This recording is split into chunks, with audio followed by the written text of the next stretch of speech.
Today, if you see in India, most of the schools, the maximum number of the schools in India is named under Dayanand Saraswati, DAY schools. And we will today see about Dayanand Saraswati. Host बनाया तुमको recording app भी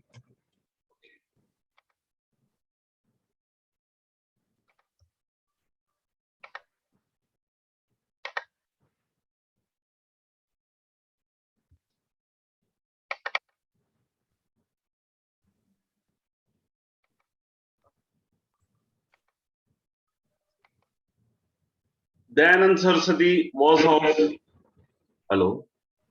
Dayanand Saraswati was from the time period of 1824 till 1883.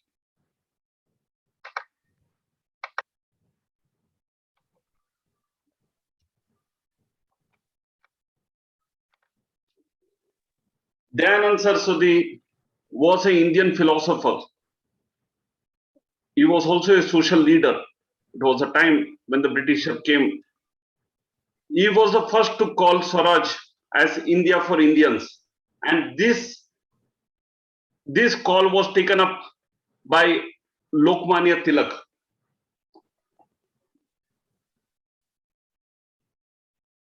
He was working on his ideology of reviving the Vedic ideologies.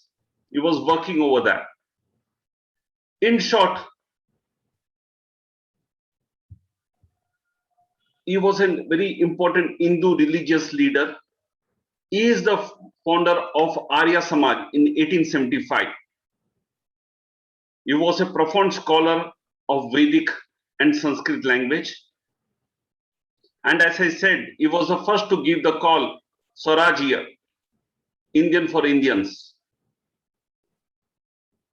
S. Radhakrishnan, you know, Radhakrishnan is the one who started the education system. He always used to call him as the maker of modern India. Dayanand Saraswati was born in Gujarat as Mool Shankar. Just a minute.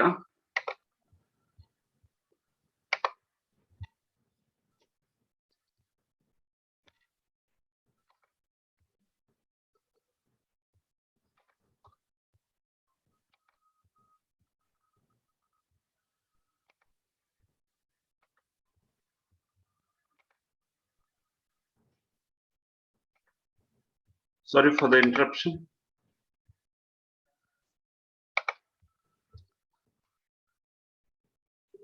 Okay, Dayanand Saraswati was born on February 1824 in Gujarat.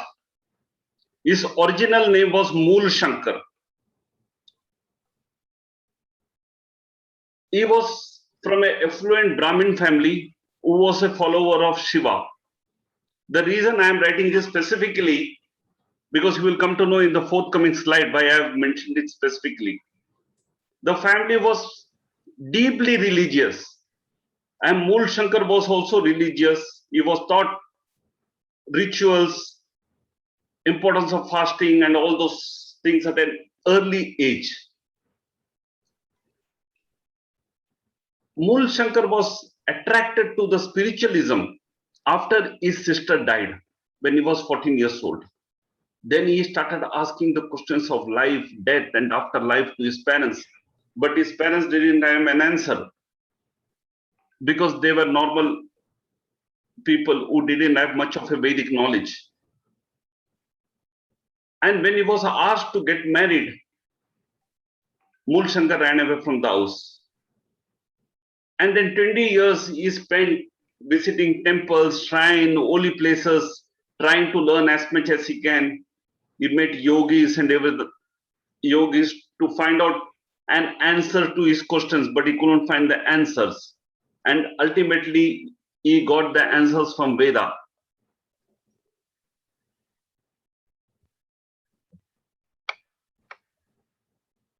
By the time he was 14, he knew most of the scriptures and Upanishads. He had a fantastic memory. His father wanted him to follow the steps of Shiva, and he used to tell him all the benefits of praying to Shiva and everything. But Mool Shankar was against praying to any deity. Mool Shankar had a sharp intellect and he was had an extraordinary memory.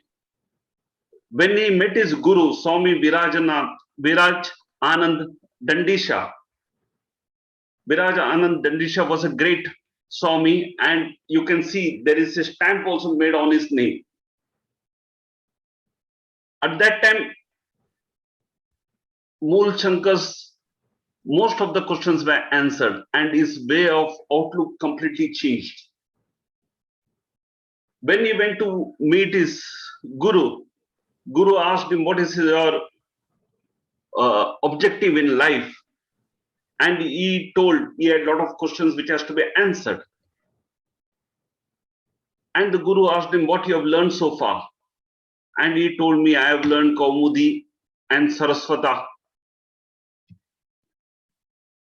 His Guru told him, first you throw away all this what you have learned and come to me.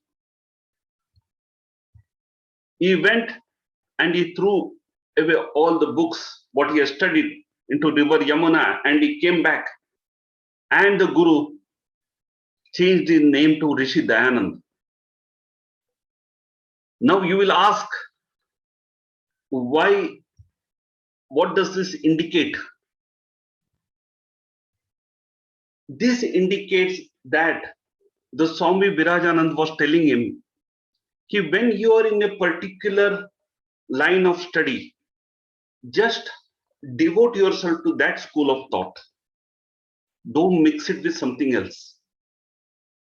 When you will be learning the different darshanas, you have to talk on the basis of the particular darshana only.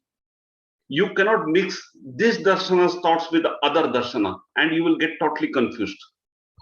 It is a different school of thoughts. So you ought to respect each school of thought without mixing it with other school of thoughts. This is what he wanted to actually emphasize by telling him to throw away whatever he has learned and start fresh.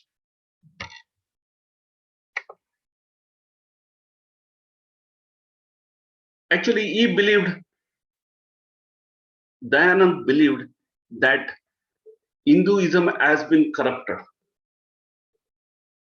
He was telling all these rituals which we are practicing.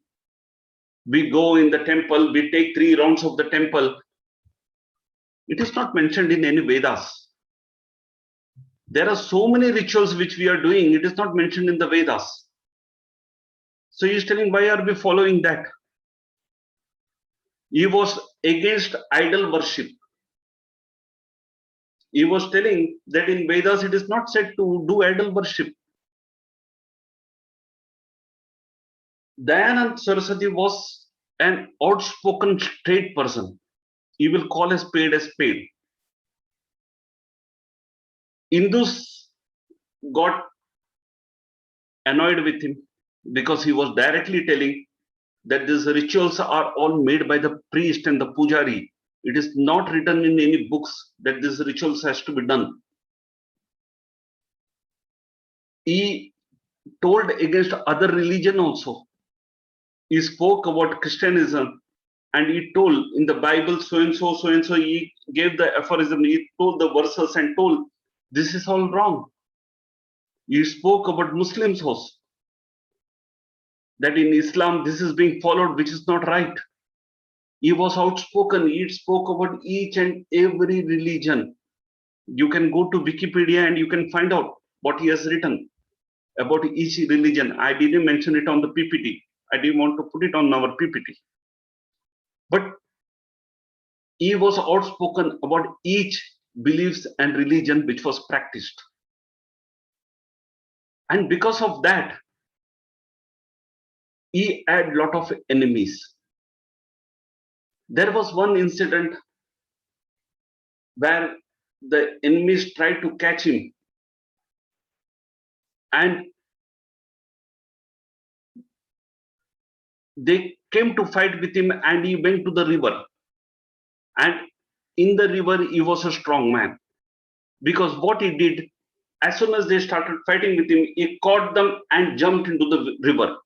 And when he went inside the water, because of his pranayama practice, he can stay inside the water for a longer time. And the opponents couldn't stay so long in the water, and they had to come out and run away because they couldn't, they were almost getting drowned. There was a similar incident again happened. This time they came, lot of people came, because last time they couldn't tackle him alone. So more people came and they caught him and threw him again on the water. Because of his pranayama practice, he was under the water for such a long time that they thought he was drowned, and they went away. And when they went away, he came out of the water. So he had that siddhis of being inside the water, holding his breath for a longer time. He was a strong man. He founded the Arya Samaj. Arya Samaj is based on Vedas. He has set 10 universal principles as code for practice of Arya Samaj.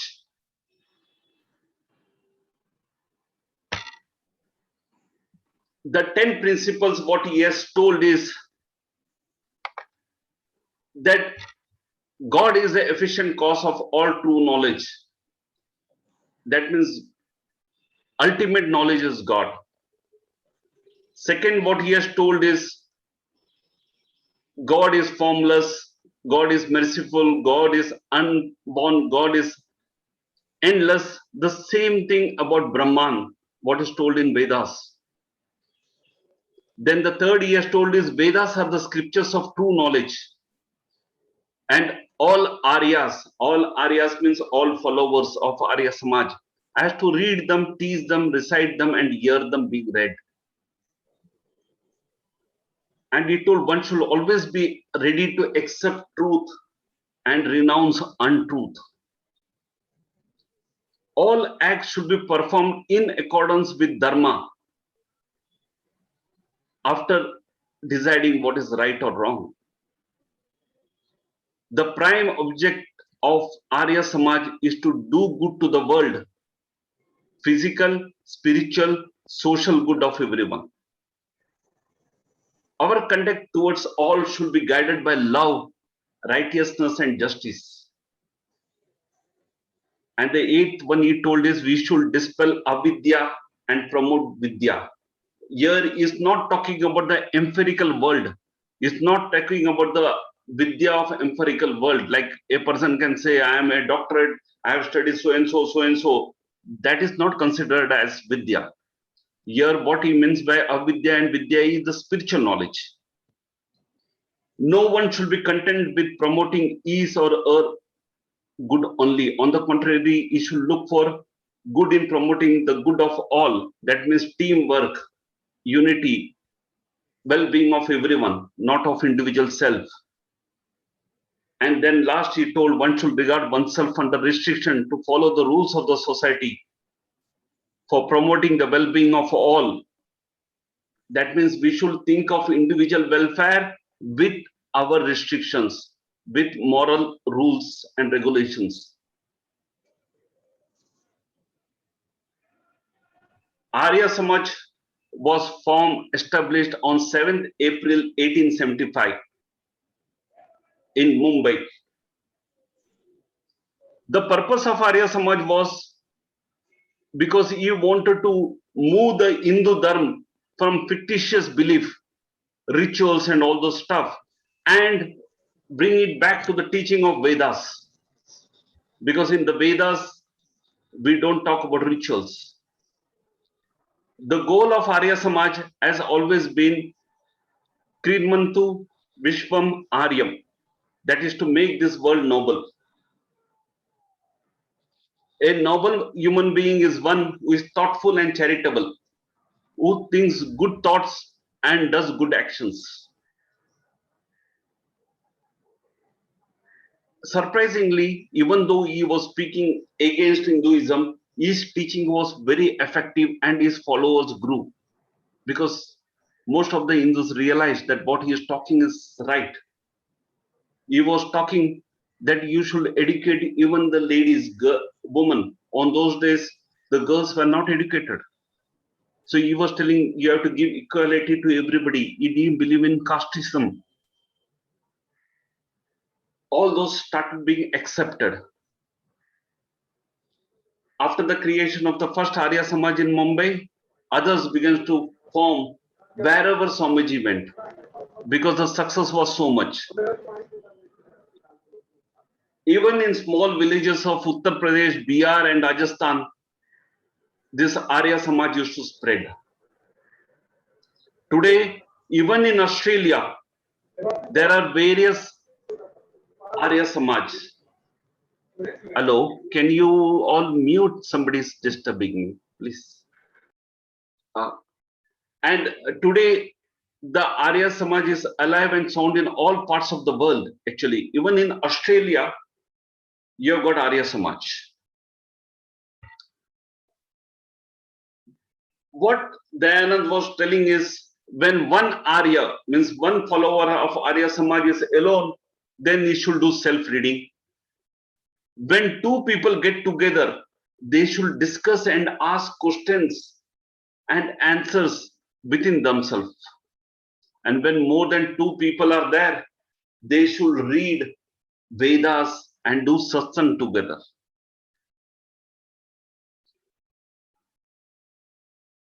In 1846, his family started to get him engaged. And because of that, he left the home because he didn't want to get married. 1869, he won a debate against 27 pundits and 12 experts. That's how his name as an intelligent person and a strong person became popular.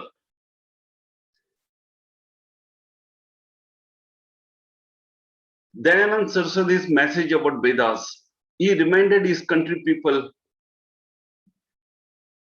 how Vedas talk about equal rights.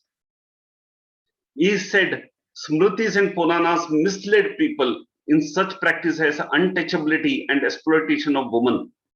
So he was against that. He was primarily responsible for reviving the ancient Indian educational system of Gurukula. In Gurukula, you know that even the royal people and the poor people, everybody studied together under one guru, Krishna, Sudama. Our Vedas are the earliest book. Hinduism is the most ancient of all religions that have survived. This is the different universities under the name of Maharishi Dayanand University in Rohtak, Maharishi Dayanand Saraswati University in Ajmer, DAV University in Jalandhar. There are 800 schools and colleges under DAV College Managing Committee. Even the industrialist Nanji Kalidas Mehta, he has built this Maharishi Dayanand Science College.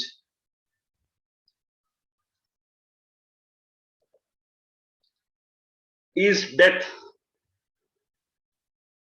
was a tragic thing. Actually, he was close to Maharaja of Jodhpur. Maharaja of Jodhpur once called Dayanand Saraswati to come and stay in his place, in his palace. When he was staying in the palace, Dayanand saw that the Maharaj was more involved in spending his time with a dancing girl named as Nani Jan. Most of the time he used to be there with her. Dayanand, as I told you earlier, was not scared of anything. He directly went to the Maharaj's cabin, Maharaj's room, and he told the Maharaj, this is not expected from you. You are a king and you're wasting your time like this with a girl. This is against Dharma. Now, Maharaj had a great regard for Dayanand. And Maharaj started avoiding Nanija. This suggestion offended the Nanija, the dancing girl, and Nanija decided that she will poison Dayanand.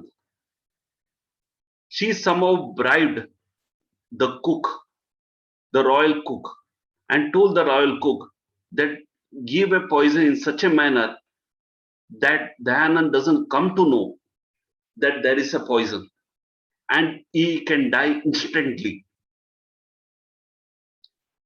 The cook broke pieces of small glasses and put it in a sweet dish like kheer, where with the fruits and other things, Dayanand unknowingly ate it. However, Dayanand Saraswati was a good yogi and a strong person. So he didn't die instantly. Instead, what happened is the glass pieces tore his intestines, and Dayanand had to bear lot of pains because there was internal bleeding, and he started suffering a lot.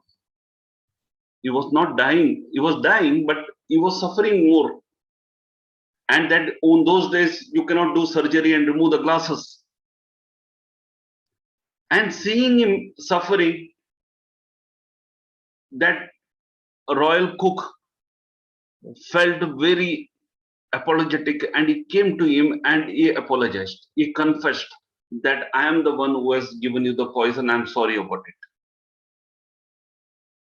In spite of the pain, look at Dayanand. He forgave him, and not only forgave him, he told the chef, here is money for you. You take this money and you run away from here. Because if the Maharaja comes to know, which he will come to know today or tomorrow, and when he comes to know, he will not leave you, he will not spare your life. So it is better you run away from here. And Jagannath took the money and ran away. However, Dayanand had to suffer, and he suffered for one more month, and then ultimately he passed away. He passed away on the morning of Diwali. He was chanting mantras and he passed away at that time. That is near Ajmer that he passed away. His breath is last over there. This is about Dayanand Saraswati. He has written lot of books, more than 60 books. He has given a detailed explanation of 6 Vedangas. He was going to write something about Panani's grammar, but he didn't complete it. He had written lot of analysis on Islam, Christianity, but most of the what he has written was destroyed later. His major work was Satya Prakash. Just remember, his main book was Satya Prakash. It can come as an MCQ. He has written other books also like Satyartha Bhumika, Sanskar Vidhi, but the main book is Satyartha Prakash. In short, the summary: birth February 1824, birthplace Gujarat. Most of the education is self-taught. His main yogic view Arya Samaj, and main thing is he was against rituals. His main publication Satyartha Prakash. His death was on October 1883, Diwali day. Place of death Ajmer, Rajasthan. These are the various books on Dayanand Saraswati. I have taken most of the things from Wikipedia.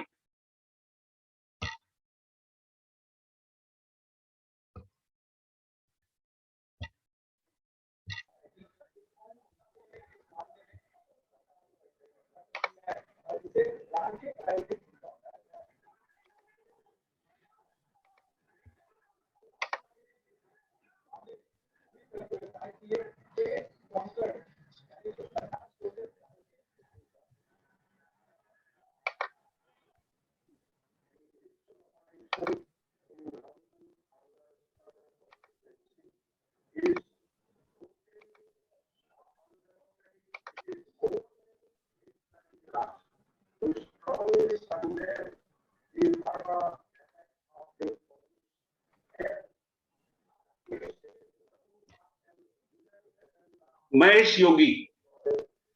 Mahesh Yogi is famous for transcendental meditation. We just now had a glimpse of what is a transcendental meditation. It is more than this. His original name was Mahesh Prasad Burma. Well, afterwards also his name was Mahesh Yogi only, so no change in the name actually. And he was born from 1917 to 2008. He was born on January 12th. My screen is stuck. Okay. He was born on January 12, 1917 to a Kshatriya caste Hindu family. I am specifically writing Kshatriya caste Hindu family because you will come to know later why I have written this. In a small village in Jabalpur, he had studied his master degree in physics, and after studying physics, he went to the spiritual life. He joined Jyotirmat and he became a disciple of Swami Brahmananda Saraswati. Can you all please mute? Some disturbances coming. Okay, thank you. Okay. Then he became a disciple of Swami Brahmananda Saraswati and he studied under the guidance of the Shankaracharya for 12 years. Afterwards, Brahmananda Saraswati made him his administrative secretary also. And everybody was talking that now, after Swami Brahmananda Saraswati, Mahesh Yogi will be taking his place. It was sure because he was handling everything. He had got so many powers over there. He can talk to the media without even consulting Brahmananda Saraswati on behalf of Brahmananda Saraswati. He had that much rights over there.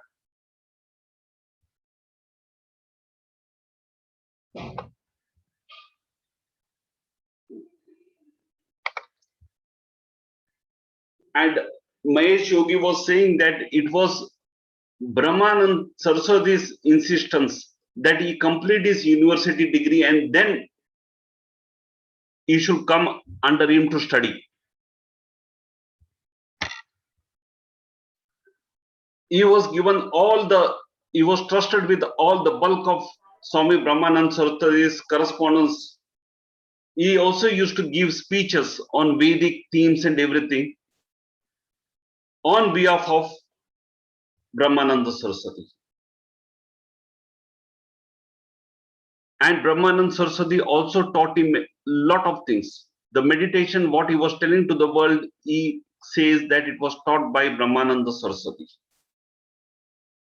But however, when Brahmananda Saraswati was going to die, he made his successor his own nephew. And the reason he made it is because there was a question that Mahesh Yogi is not from the Brahman, he is from the Kshatriya clan. So unfortunately, he couldn't give that position to Mahesh Yogi. However, he told Mahesh Yogi that you go around the world and whatever I have taught you the meditation, you teach the world the meditation. That will be a bigger task and you can grow further in that. And accordingly, Mahesh Yogi started teaching traditional meditation techniques to the world. He also got the title of Maharishi, means a great sage.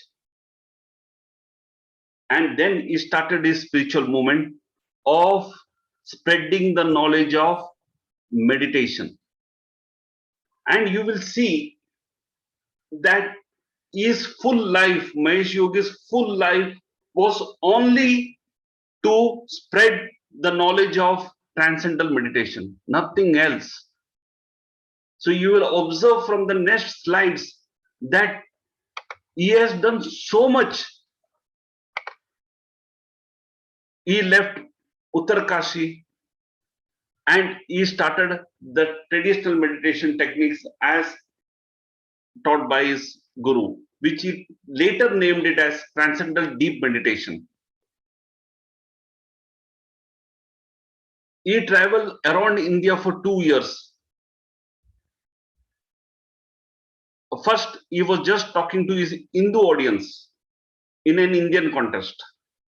Then later, he called his movement the spiritual development movement and renamed it to spiritual regeneration movement in Madras. And then again, he named it to different name. But ultimately, the thing was the same thing. And then he started his world tour. World tour also with the same aim, spreading transcendental meditation. He went to Rangoon, Burma, Thailand, Malay, Singapore, everywhere.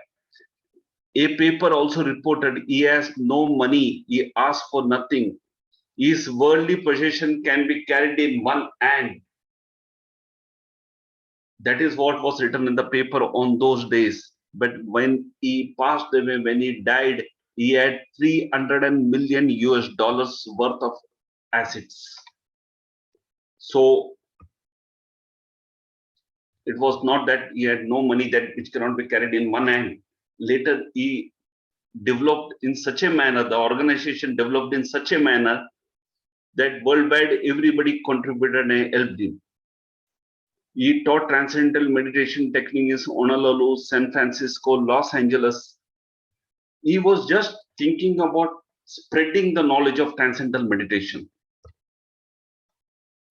And he started teacher training course also in transcendental meditation.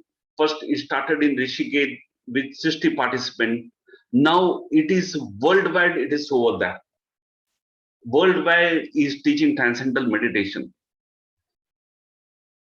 And he had a conference, 40-day course for sadhus, sannyasi, and brahmacharis.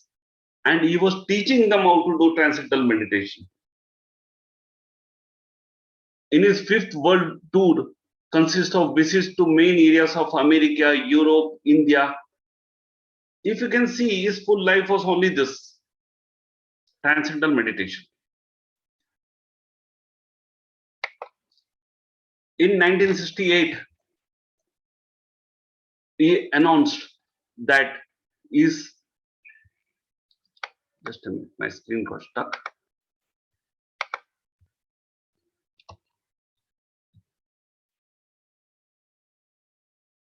In 1968, he announced that he will stop his public activities and just concentrate on training of transcendental meditation teachers. So these teachers can teach others.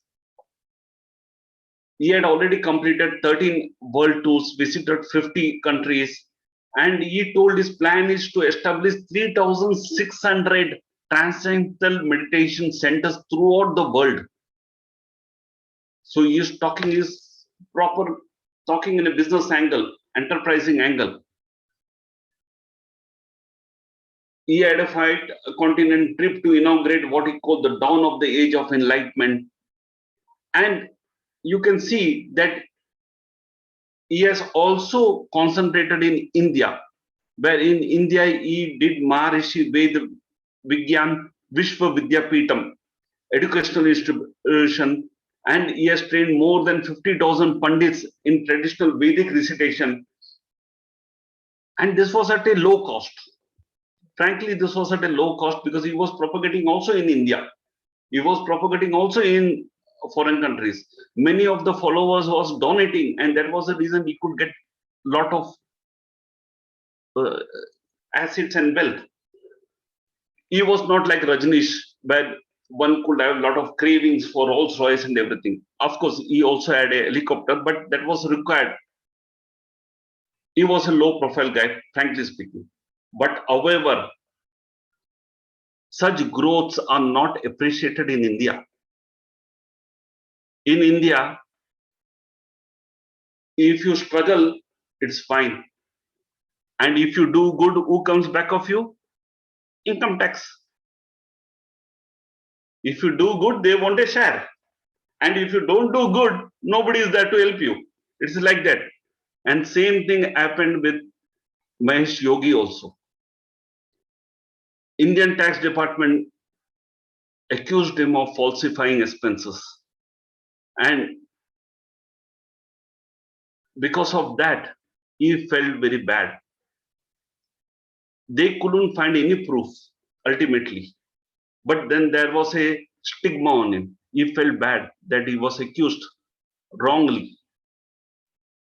And after 1988, he decided nothing more doing. And he left India and he settled in Netherlands. And when he settled in Netherlands, he stopped making any public appearance. He didn't meet people also much. Of course, his people were doing everything. He was communicating through media and internet, but he never came back to India because of his interaction with the Indian tax authorities. Ultimately, he passed away in Netherlands itself. At the time of his death, there were 1,000 transcendental meditation training centers throughout the world. So you imagine how big enterprising person is. And a week before his death, he has told that he will step down as the leader of the transcendental movement and spend his remaining time reading ancient Indian texts because he could see that he will be leaving this world very soon. He died peacefully in his sleep of natural causes, and as per his request, his ashes were brought to India and put in the Ganga and Yamuna rivers. So, which shows that he had the attachment with India, but because he was treated not properly, he decided to go back to Netherlands and settle there for lifetime. Now, let us see what is transcendental meditation. I told you in a short what is transcendental meditation at the start of the class. The gap between one Om and another Om, a state where you don't breathe, no inhalation, no exhalation, and your mind is free of thoughts, that is transcendental state. You will experience the same state when you do Kapalbhati. You do Kapalbhati for 100, 120, and then you take a stop. You take a deep inhalation, exhalation, and suddenly your body will not exhale or inhale, and your mind is of no thought state. That avastha is transcendental meditation. That is just an example. I am giving you the steps of transcendental meditation. The steps, what has been written. Of course, this is not just that you can learn transcendental meditation in 1 minute. They have a proper course for transcendental meditation. But I am just giving you a glimpse of what it will be. You have to sit in a comfortable chair with your feet on the ground and hands on your lap. Leave your legs and arms uncrossed. Why are we saying uncrossed? Because if you have learned body language, you will realize that when your hands are crossed, you have a defensive negative emotions. When your hands are open, legs are open, your mind is more receptive to other thoughts. Close your eyes. You have to take a few deep breaths to relax the body. Open your eyes again and then close them again. This is done so that we don't have the fear of unknown, what's happening around or anything. And then You have to relax and close them for 20 minutes practice. A mantra has to be told, and that mantra is typically what your transcendental meditation teacher will give you. Today I was talking about Om mantra. When you recognize you are having a thought, just simply bring your focus back to the mantra. After 20 minutes, you can begin moving your fingers and toes to ease yourself back to the world, and then open your eyes. This is, in short, the steps of transcendental meditation. But the experience you will see is different. It is not as simple as that. Scientists have done research and they have found that this really has a good effect. Transcendental meditation as really effective. So effective that there are insurance company in USA who says that if you are taking their policy and you go for transcendental meditation course, you can claim back your fees. Because what the insurance company is saying, by this meditation, most of the psychosomatic problems will get resolved. A good health means the insurance companies can benefit a lot. They don't have to pay much of the claims. Even today, there are insurance company who supports transcendental meditation. Apart from the transcendental meditation, Mahesh Yogi also add another view, that is Maharishi Vedic science. What is Maharishi Vedic science? Maharishi Vedic science is, he wanted the traditional Vedic literature, how it can be applied in today's Western tradition of knowledge and understanding. He has shown that the full Vedic, how it can be revived and applied to today's area of education, business, medicine, and government. Maharishi Vedic science has got two aspects. One is the practical aspect, which is the transcendental meditation technique itself, and there is transcendental meditation Siddhi program also is there. That is the practical aspect. Theoretical aspect is how we can apply into day-to-day living. And there are various programs in this. The various programs are Maharishi Vedic approach to health, which is more or less to Ayurveda.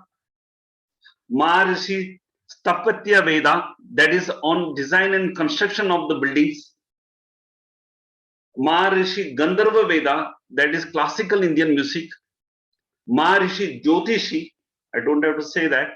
Maharishi Vedic agriculture, that is about the agriculture part, and also how to have consciousness based education. So this is another system which he has brought, yogic, where he is saying that you can apply the Vedas to the modern lifestyle, modern education system. He has written more than 20 books. Maharishi has written more than 20 books, which includes the transcendental meditation technique, Maharishi Vedic science also. His main publications were The Beacon Light of the Himalayas, Science of Being and Art of Living, Bhagavad Gita, a new translation and commentary. He had a lot of disciples, but initially he had a disciple of Beatles and Beach Boys, which made him more popular. And his organization includes, he has a lot of organization. He had Maharishi International University, Maharishi Vidya Mandir, Maharishi Open University, and there ends our Mahesh Yogi. Mahesh Yogi, the important part which you have to remember from the examination point of view, our study point of view, is two things. One is transcendental meditation. Second is Maharishi Vedic scriptures, Vedic science, what he has taken on. These two we have to remember. That slide is important. Of course, nobody will be asking you questions on why he left India and went to Netherlands. That all will not be relevant. That is just additional information. And now we are short of time. Actually, we have got only 10 minutes more. But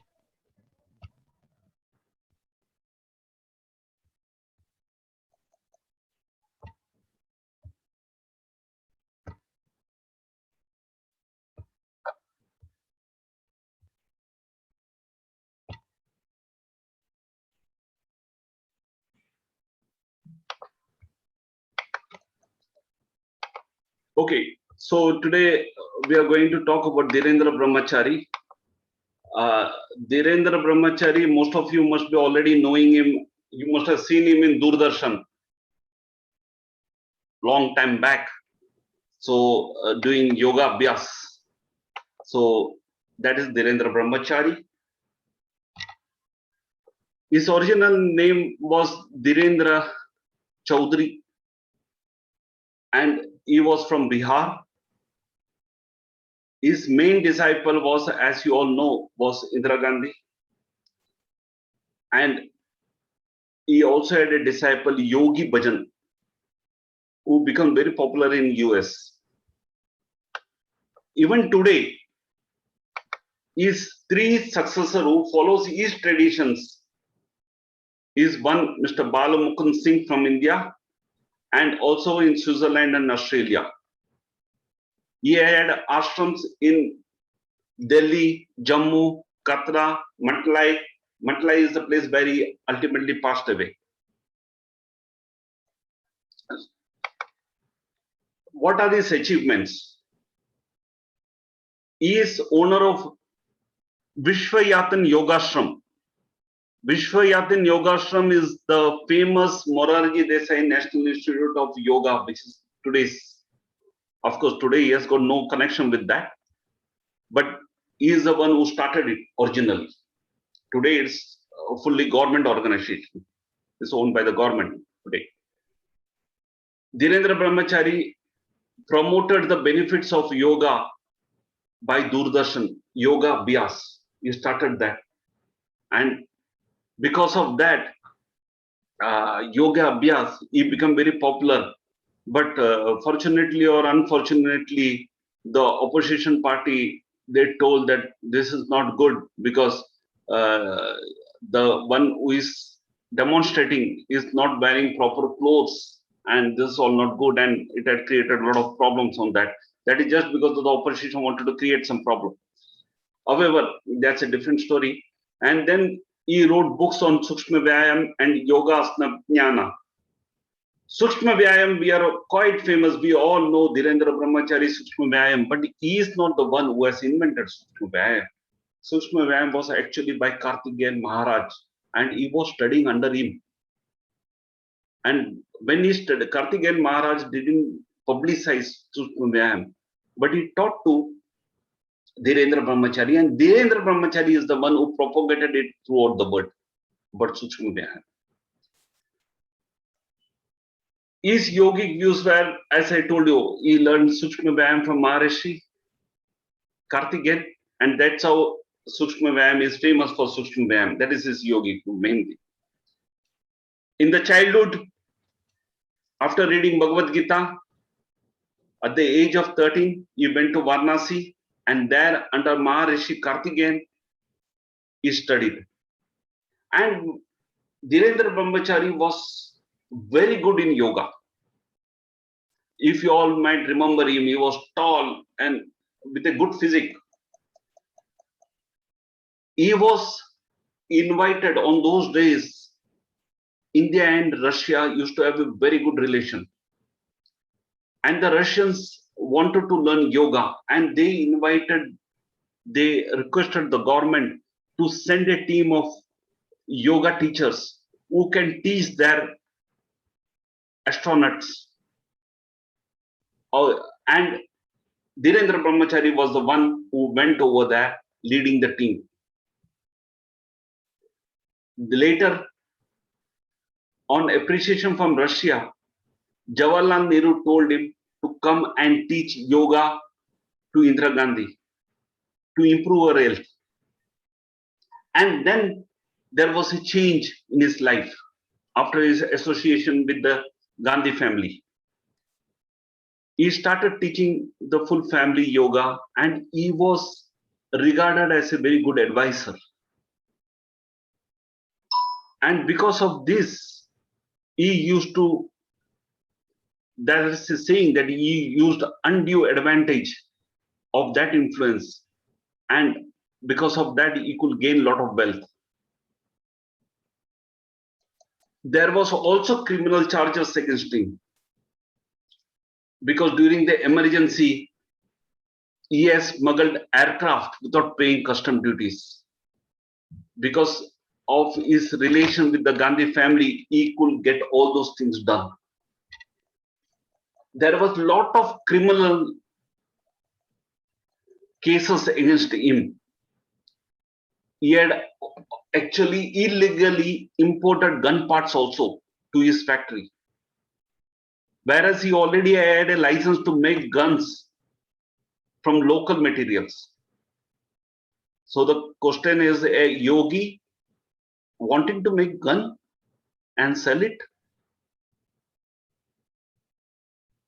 Anyhow, he died on a plane crash, and that was at a time when he was landing in his own yoga school. At that time, he died. Fortunately, unfortunately, Sanjay Gandhi also died in a plane crash, and it was a plane owned by Dhirendra Brahmachari himself. It was his plane which was Sanjay Gandhi was flying at that time.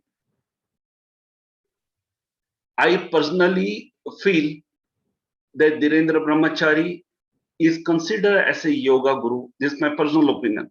He is considered as a yoga guru for two reasons. One is because he propagated Sukshma Vyayam, and second is because he was the main founder of today's Morarji Desai Institute, Yoga Institute.